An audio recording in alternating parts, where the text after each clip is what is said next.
Okay, electrochemistry quick revision பார்க்க போகிறோம். First electrochemistry என்னன்னா, it is the study of production of electricity from energy released during spontaneous chemical reaction and the use of electrical energy to bring about non-spontaneous chemical transformations. அதாவது வந்து எலக்ட்ரிசிட்டியை produce பண்ணுறதுக்காக வந்து நம்ம chemical reaction உண்டாகுதுல, chemical reactions மூலிமா electricity produce ஆகிறதையும் electricity வச்சு நான் spontaneous chemical transformation பண்ணுறதை பற்றி படிக்கிறது தான் வந்து எலக்ட்ரோகெமிஸ்ட்ரி. இந்த எலக்ட்ரோகெமிஸ்ட்ரியில் நம்ம மேக்ஸிமம் எலக்ட்ரோகெமிக்கல் செல்ஸை பற்றி தான் பேசுவோம். ஓகே, இந்த எலக்ட்ரோகெமிக்கல் செல் மொத்தம் ரெண்டு இருக்குது. ஒன்று கேல்வானிக் செல், இன்னொன்று எலக்ட்ரோலைட்டிக் செல். கேல்வானிக் செல் நம்ம கெமிக்கல் எனர்ஜியை எலக்ட்ரிக்கல் எனர்ஜியாக மாற்றும். எலக்ட்ரோலைட்டிக் செல் எலக்ட்ரிக்கல் எனர்ஜியை கெமிக்கல் எனர்ஜியாக மாற்றும். இந்த கேல்வானிக் செல்லோட டெஃபினிஷன் என்னன்னா, it is an electrochemical cell which converts chemical energy to electrical energy. Example Daniel செல். இதுதான் வந்து ஒரு டேனியல் செல்லோட செட்டப். இந்த டேனியல் செல்லுன்னா ஒரு ரெண்டு தனித்தனி டேங்க் இருக்குன்னு வச்சுக்கோங்க. இதுக்குள்ளார வந்து ZnSO4 அதாவது ஜிங்க் சல்ஃபேட்டும் இதில் காப்பர் சல்ஃபேட்டும் இருக்கும். நடுவில் ஒரு சால்ட் பிரிட்ஜ் இருக்கும். இதில் வந்து நம்ம வந்து ஒரு ஆனோடு எலக்ட்ரோடு அதாவது நெகட்டிவ் எலக்ட்ரோடு வந்து போட்டுருக்கோம், அது ஜிங்க்குன்னு வச்சுக்கோங்க. இதில் வந்து நம்ம ஒரு கேத்தோடு ராடை போடுறோம், அது வந்து காப்பர் எலக்ட்ரோடு. இந்த சால்ட் பிரிட்ஜுக்குள்ளே வந்து நம்ம கேசியில் வந்து போட்டிருக்கோம். அப்புறமா இந்த ரெண்டு எலக்ட்ரோடையும் வந்து நம்ம பவர் சப்ளையோட கனெக்ட் பண்ணிடுறோம். இங்கே வோல்ட் மீட்டர் வச்சுக்கிறோம், பவர் போகுதா இல்லையான்ட்டு. இப்படி நடக்கும்போது என்ன ஆகும், இந்த ஆனோடில் வந்து இந்த ஆக்சிடேஷன் ஹாஃப் ரியாக்ஷன் வந்து நடக்கும். இதில் என்ன ஆகும், இந்த ஜிங்க் ராடில் இருக்கிறது ஆக்சிடைஸ் ஆகி Zn+2 ஆகவும் இது எலக்ட்ரான் ரெண்டு எலக்ட்ரானும் வந்து ரிலீஸ் பண்ணோம். அதுக்கப்புறமா இந்த கேத்தோடில் இருக்கிறது என்ன பண்ணோம்னா வந்து இங்கே ரிலீஸ் ஆகிற இந்த ரெண்டு எலக்ட்ரான் இருக்குது பார்த்தீங்களா, அதே இப்படி இங்கே வந்துடும். இந்த ரெண்டு எலக்ட்ரான் இங்கே இருக்க CO+2ஓடு சேர்ந்து CUவாக கன்வெர்ட் ஆகிடும்.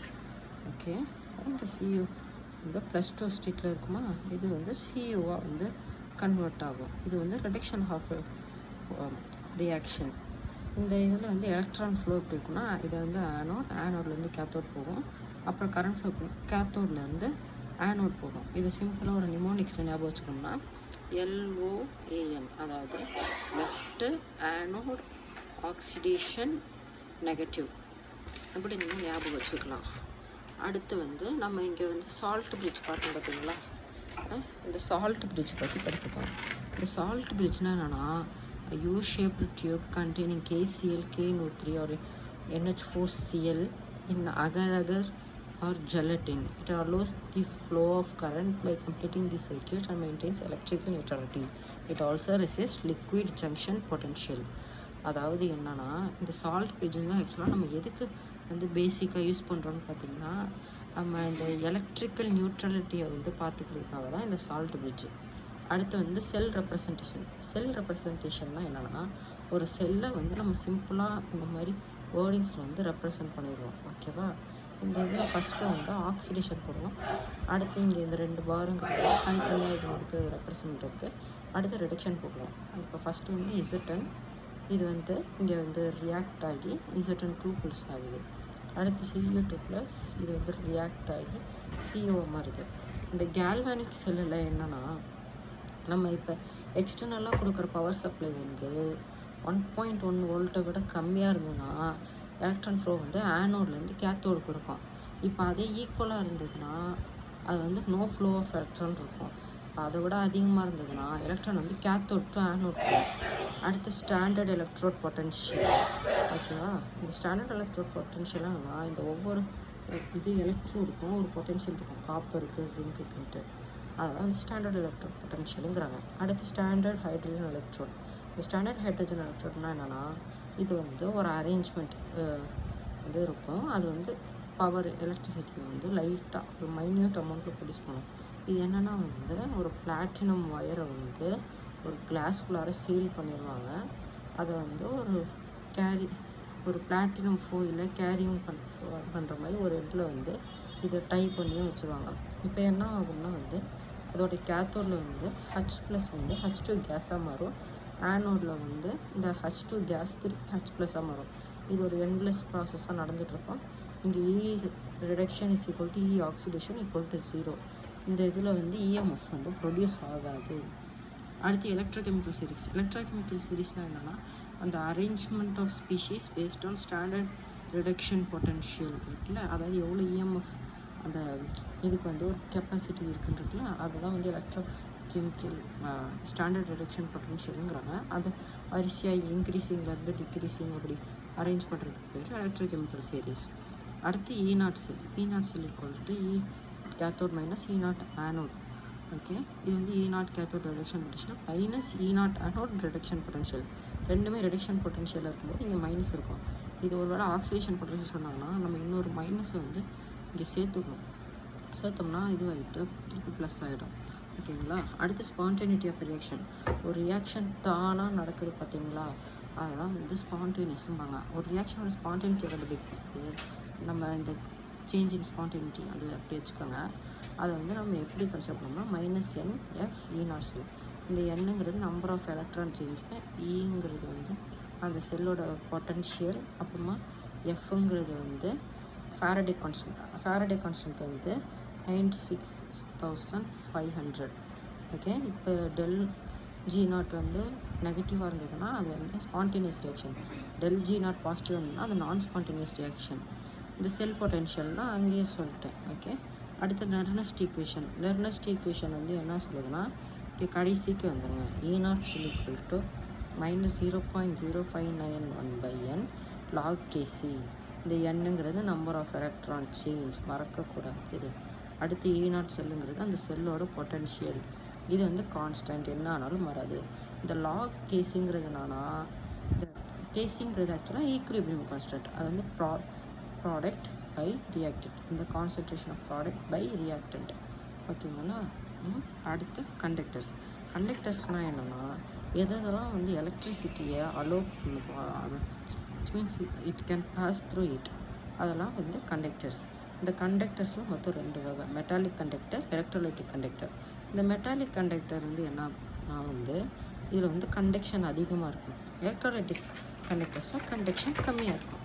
இப்போ நார்மலாக நம்ம வீட்டிலேயே பார்த்துட்டோம்னா நம்ம இப்போ எக்ஸ்பெரிமெண்ட்லாம் பண்ணியிருப்போம். சால்ட் வாட்டர் வந்து எலக்ட்ரிசிட்டி வந்து கண்டக்ட் பண்ணுன்ட்டு. ஆனால் அது இந்த சால்ட் வாட்டர் கண்டக்ட் பண்ணுறத விட நம்ம வீட்டில் இருக்க காப்பர் ஒயர்லாம் கண்டக்ட் பண்ணுற அதோட கண்டக்ஷன் அதிகமாக இருக்கும் பார்த்தீங்களா, அது வேறு இல்லை. அடுத்து ரெசிஸ்டன்ஸ் அண்ட் ரெசிஸ்டிவிட்டி. இந்த ரெசிஸ்டன்ஸ்னால் என்னென்னா கரண்ட்டோட ஃப்ளோவை அப்போஸ் பண்ணுறது தான் ரெசிஸ்டன்ஸ். இந்த ரெசிஸ்டன்ஸ் வந்து இது ரெசிஸ்டாரோட லென்த்தும் ஏரியாவையும் டிபெண்ட் பண்ணி இருக்கும். இந்த ப்ரொபோர்ஷனாலிட்டி கான்ஸ்டன்ட்டை தூக்குறதுக்கு நம்ம வந்து இங்கே ரெசிஸ்டிவிட்டி ஆட் பண்ணுறோம். இதுதான் வந்து ரோம்பாங்க. ஓகேங்களா. இந்த ரோவோட வேல்யூ வந்து இந்த ஆர் இங்கே வந்துடும், எல்லாம் அங்கே கீழே போயிடும். ஓகே, அப்படி இருக்கும்போது RA/L இதுதான் ரெசிஸ்டிவிட்டியோட ஃபார்முலா. இதோட யூனிட் ஆஃப் ரெசிஸ்டிவிட்டி, அதாவது இதோட யூனிட் ஓம் சென்டிமீட்டர். அடுத்து எலக்ட்ரிக்கல் கண்டக்டன்ஸ். எலக்ட்ரிக்கல் கண்டக்டன்ஸ்னால் 1/R. இப்போ இந்த ஃபார்முலாவை அப்படியே திருப்பி போட்டோம்னா இது எலக்ட்ரிக்கல் கண்டக்டன்ஸோட ஃபார்முலா. இப்போ ரெசிஸ்டிவிட்டியோட இன்வர்ஸ் தான் ஸ்பெசிஃபிக் கண்டக்டன்ஸ், அதாவது கண்டக்டிவிட்டி.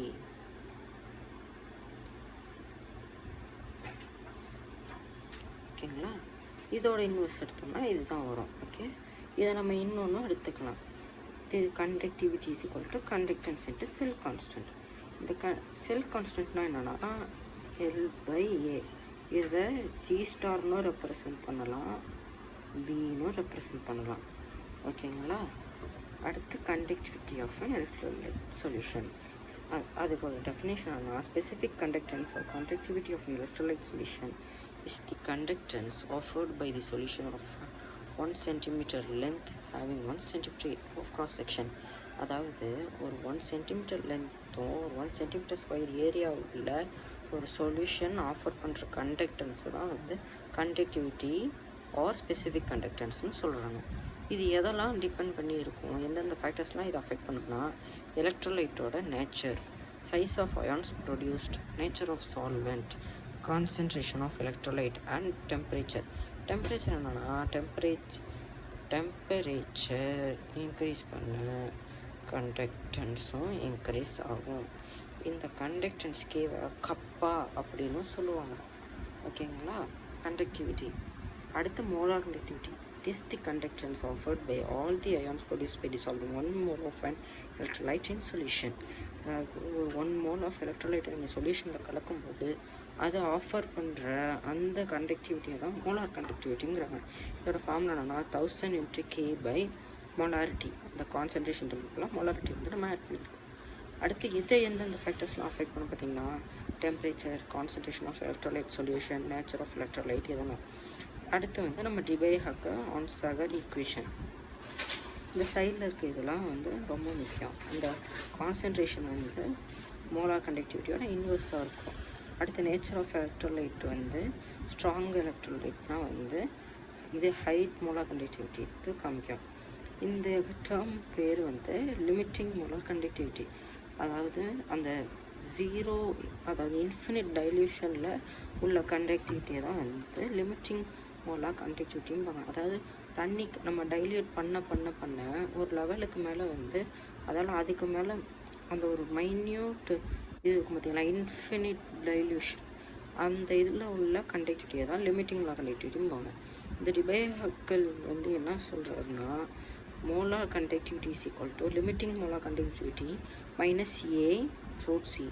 இந்த root Cங்கிறது கான்சன்ட்ரேஷன், இந்த ஏங்கிறது என்னன்னா வந்து அது ஒரு கான்ஸ்டன்ட். இந்த கான்ஸ்டன்ட் விஸ்காசிட்டி அப்புறம் டைஎலக்ட்ரிக் கான்ஸ்டன்ட்டை டிபெண்ட் பண்ணி தான் இருக்கும். அடுத்து கொரால்ஸ்லாம். இந்த லா என்ன சொல்கிறாங்கன்னா இப்போ வந்து ஒரு NaClன்னு ஒரு காம்பவுண்ட் இருக்குன்னா இதோட கண்டக்டிவிட்டி எப்போவுமே இதோட அயான்ஸோட சம்மாக இருக்கும். அதாவது infinite dilution of Na plus infinite dilution molar conductivity of Cl. ஓகேங்களா? இதுதான் வந்து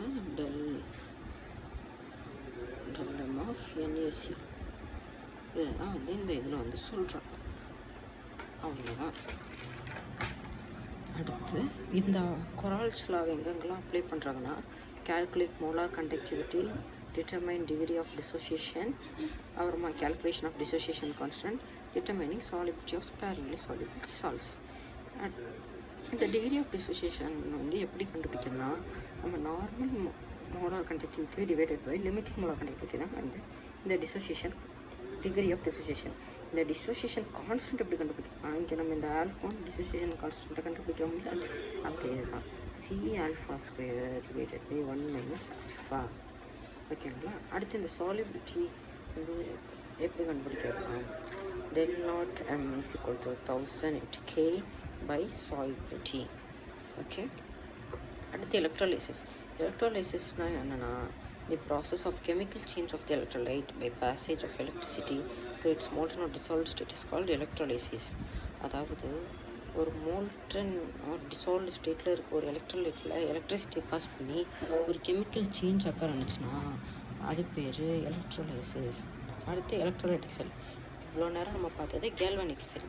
அடுத்து எலக்ட்ரோலைட்டிக் செல். எலக்ட்ரோலைட்டிக் செல்னால் எப்படி இருக்கும்னா இங்கே பாருங்கள் இந்த மாதிரி. இப்போ கேல்வனிக் செல்லில் நமக்கு 2 டேங்க் இருக்கும், 2 எலக்ட்ரோலைட் இருக்கும், 2 எலக்ட்ரோட் இருக்கும். இதில் 2 எலக்ட்ரோட் இருக்கும், 1 எலக்ட்ரோலைட் இருக்கும், ஒரு டேங்க் தான் இருக்கும். ஓகே. இதில் வந்து எப்படின்னா இது anions move toward anode, cations move toward cathode. Okay. நம்ம பாசிட்டிவ் சார்ஜ் இருக்குதா கேட்டயான், இது நெகட்டிவ் சார்ஜ் இருக்குது அது ஆனயான். இதில் இது அந்த சார்ஜ் வந்து ஆப்போசிட்டாக இருக்கும். ஓகே. ரொம்ப முக்கியமானது பார்த்து வச்சுக்கோங்க. இது அடுத்து வந்து charge on 1 mole of electron வந்து எவ்வளோன்னா 1.6 × 10⁻⁻⁻⁹ 6.2023 × 10⁻23, அதாவது 96,488. இது என்னன்னா நம்ம ஃபாரடே கான்ஸ்டன்ட். அதை தான் அடுத்து படிக்க போகிறோம். இந்த ஃபாரடே கான்ஸ்டன்ட் வந்து என்ன, Faraday constant is equal to Q/N. ஓகேங்களா? அடுத்து ஃபாரடே வந்து நமக்கு 2 லா இருந்திருக்காரு. இந்த லாவை லா ஆஃப் எலக்ட்ரோலைசிஸ்னு நம்ம சொல்லுவோம். இந்த ஃபர்ஸ்ட் லா வந்து என்ன சொல்லுதுன்னா amount of substance deposited at an electrode is directly proportional to the quantity of electricity passed through it. அதாவது amount of substance deposited on electrode is directly proportional to the charge. அவ்வளோதான். இந்த இதை வந்து நம்ம final answer வந்து இப்படி கிடைக்கும் derive பண்ணி எடுத்தோம்னா. அதை வந்து நீங்கள் சின்ன சின்னதாக அப்படி ஸ்டெப்ஸ் இங்கெல்லாம் இருக்கும், கொஞ்சம் கொஞ்சமாக பார்த்து அண்டர்ஸ்டாண்ட் பண்ணிக்கணும். அடுத்து செகண்ட் லா வந்து நம்ம ஒரு டிஃப்ரெண்ட் எலக்ட்ரோட்ஸில் ஒரே அமௌண்ட் ஆஃப் குவான்டிட்டி சார்ஜை ஒரு டைமில் வந்தோம்னா அதோட ரேஷியோ ஈக்குவலண்ட் மாசஸோட ரேஷியோவும் வெயிட் ஆஃப் சப்ஸ்டன்ஸ் கெப்பாசிட்டரும் ஈக்குவலாக இருக்கும் அப்படிங்கிறாங்க. அடுத்து வந்து பேட்ரிஸ் மொத்தம் 3 இருக்குது. Primary, secondary, fuel cell. இந்த ப்ரைமரி பேட்டரியில் நம்ம 2 பார்ப்போம், செகண்டரியில் 2 பார்ப்போம், ஃபியூல் செல் வந்து 1 பார்ப்போம்.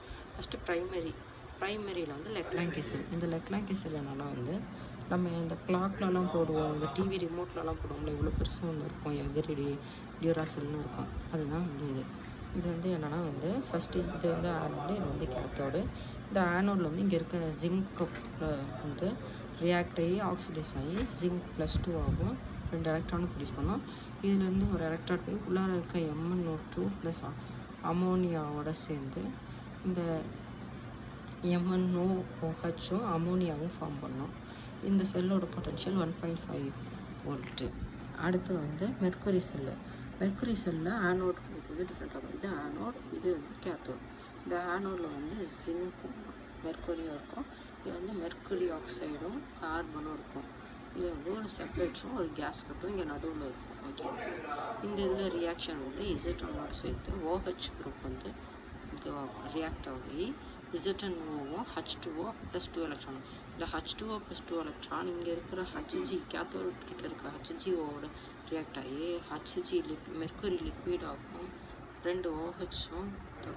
இந்த செல் பொட்டன்ஷியல் வேல்யூ வந்து 1.35 வோல்ட். இது எங்கன்னா நம்ம வாட்சுக்கிட்ட அந்த குட்டியாக இவ்வளோ பெருசு வந்து நம்ம போடுவோம்ல, அந்த பேட்ரி தான். அப்புறம் இந்த காதுக்கு கதம்பெல்லாம் மிஷின் வச்சுருக்கனால ரொம்ப சின்னதாக இருக்கும். அப்புறம் சில டைம்ஸ் நம்ம திருவிழாலாம் பார்த்தோம்னா அந்த பார்பி பொம்மைலாம் இருக்கும் பார்த்தீங்களா, இந்த பார்பி ஃபோன்ட்டு இந்த மாதிரி இதெல்லாம் இருக்கும். அடுத்து செகண்டரி ஸ்டோரேஜ் பேட்ரி. இப்போ பார்த்து இந்த 2 இதுவுமே நான் ரீசார்ஜபிள், ஆனால் வோல்டேஜ் அப்படியே ஈக்குவலாகவே இருக்கும். இந்த செகண்டரி இதில் ரீசார்ஜபிள் ஆனால் வோல்டேஜ் ஸ்டாண்டர்டாக இருக்குன்னு பார்த்தீங்கன்னா கிடையாது. இது எப்படி இருக்குன்னா, இப்படி ஒரு டேங்க் இருக்குது, இதில் ஒரு 6 எலக்ட்ரோடு வந்து நம்ம வைக்கிறோம். இதில் 3 வந்து கேத்தோடு, மிச்சம் 3 வந்து ஆனோடு. ஓகேங்களா, இங்கே வந்து டைல்யூட் சல்ஃபியூரிக் ஆசிட் வந்து இருக்கும். இதுதான் இதோட சிம்பிளாக இருந்துச்சு, நீங்கள் காம்ப்ளெக்ஸாக இருக்கும். ஓகேங்களா, இது ஃபஸ்ட்டு ஆனோடு வந்து பிபி வந்து H2SO4 ப்ரெசன்ஸில் இருக்க PbSO4 ஃபார்ம் பண்ணும். அடுத்து கேத்தோடில் வந்து இந்த இதில் வந்து 2 எலக்ட்ரான் ரிலீஸ் ஆகும். அந்த 2 எலக்ட்ரான் வந்து PbO4 + SO4 2 நெகட்டிவும் H+ அயான்ஸோட சேர்ந்து அந்த சல்ஃபியூரிக் ஆசிடோட சேர்ந்து PbSO4 H2Oவும் வந்து ப்ரொடியூஸ் பண்ணும். இந்த செல்லில் வந்து 12 வோல்ட் வந்து செல் பொட்டன்ஷியல் வந்து ஆஃபர் பண்ணும். இது எங்கன்னா நம்ம வீட்டில் இந்த இன்வெர்ட்டர், அப்புறம் நம்ம கார்லலாம் பேட்டரியாக யூஸ் பண்ணுவோம். இந்த பேட்டரி எப்படி ரீசார்ஜ் பண்ணுறதுனா, நான் முன்னாடியே சொன்னேன் பார்த்தீங்களா, அதாவது வந்து எக்ஸ்டர்னல் வந்து நம்ம செல் பொட்டன்ஷியலோட அதிகமாக இது பண்ணால் சார்ஜ் ரிவர்ஸ் ஆகும்ட்டு, அப்படி தான் வந்து இதையும் பண்ணணும்.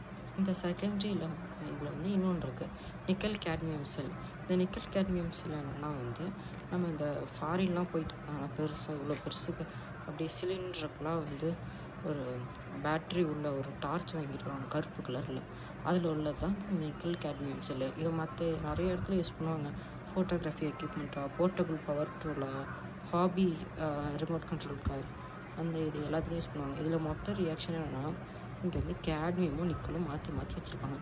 இது ரெண்டும், இந்த கேட்மியமும் நிக்கல் ட்ரைஹைட்ராக்சைடும் சேர்ந்து கேட்மியம் ஆக்சைடு நிக்கல் டைஹைட்ராக்சைடு H2O இது ஃபார்ம் பண்ணும். இந்த செல்லோட பொட்டன்ஷியல் 1.4 வோல்ட்ஸ். ஓகேங்களா, அடுத்த ஃபியூல் செல். இந்த ஃபியூல் செல் தான் வந்து மோஸ்ட் அட்வான்ஸ்டு இது. இந்த சைடில் வந்து நம்ம ஆக்சிஜனும் இந்த சைடில் H2O இது பண்ணுறோம், ரெண்டும் ரியாக்ட் ஆகும், ஒரு மினிமம் அமௌண்ட் ஆஃப் எனர்ஜி வந்து ப்ரொடியூஸ் ஆகும். இது H2O ஆகிடும், ஆனால் அந்த எனர்ஜிலாம் ஆனோடு கேத்தோடு மூலிமா வெளியே போகும். இதுதான் அதோட reaction. O2 + 2 H2O + 4 electron gives 4OH. இது ஆனோடில், அது வந்து கேத்தோடில், இது ஆனோடில். அந்த 4OH இருக்குது பார்த்தீங்கன்னா, அது இங்கே இருக்க H2O சேர்ந்து 4H2O + 4 எலக்ட்ரான் ஆகிடும். அடுத்து கொரோஷன்னா என்னென்னா, மெட்டலு ஆக்சிஜனோட ரியாக்ட் ஆகி மெட்டல் ஆக்சைட்ஸ் ஃபார்ம் பண்ணும். இதை நம்ம எப்படி தடுக்கலாம்னா, நம்ம பெயிண்டிங் ஆர் கெமிக்கல் வந்து சர்ஃபேஸ் வந்து கவர் பண்ணுறதுக்காக இப்போ பிஸ்ஃபெனால் நம்ம வீட்டிலலாம் வந்து இந்த பெயிண்ட்லாம் அடிப்பாங்க ஓகேவா அப்படி அப்புறமா covering the surface by other metals that are inert இந்த இனர்ட் மெட்டல்ஸ் ஜிங்க் மாதிரி இனர்ட் மெட்டல்ஸ்லாம் இது பண்ணுறது அப்புறம் providing a sacrificial electrode of another metal like magnesium or zinc which corrode itself to save other object அதாவது இந்த அதுக்குள்ளார இருக்கிற மெட்டல் ஆக்சிடைஸ் பண்ணியே இது தன்னைத்தானே சாக்ரிஃபைஸ் பண்ணிட்டு இது ஆக்சிடைஸ் ஆகி கரோஷனை வந்து அவாய்ட் பண்ணும் அந்த மெக்னீஷியம் இந்த ஜிங்க் மாதிரி மெட்டல்ஸ்லாம் இப்படி தான் இது பண்ணும் அவ்வளோதான் இந்த சாப்டர் முடிஞ்சிருச்சு தேங்க்யூ